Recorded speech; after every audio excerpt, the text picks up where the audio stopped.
उधर वफाकी वज़ीर इत्तलात अता तारड़ ने वाज़ेह किया है कि सऊदी अरब पर हमले काबिल कबूल नहीं। सऊदी अरब पर हमलों से कशीदगी बढ़ेगी। सऊदी अरब पर हमले की मजम्मत करते हैं। अता तारड़ ने एक बार फिर वाज़ेह किया कि पाकिस्तान खित्ते में अमन के लिए किरदार अदा कर रहा है। दुआ गो हैं कि कशीदगी ख़त्म हो और अमन आए। अमन के लिए भरपूर कोशिशें जारी रखेंगे।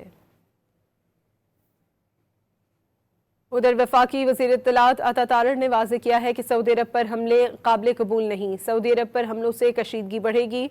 सऊदी अरब पर हमले की मजम्मत करते हैं। अता तारड़ ने एक बार फिर वाज़ेह किया कि पाकिस्तान खित्ते में अमन के लिए किरदार अदा कर रहा है। दुआ गो हैं कि कशीदगी ख़त्म हो और अमन आए। अमन के लिए भरपूर कोशिशें जारी रखेंगे।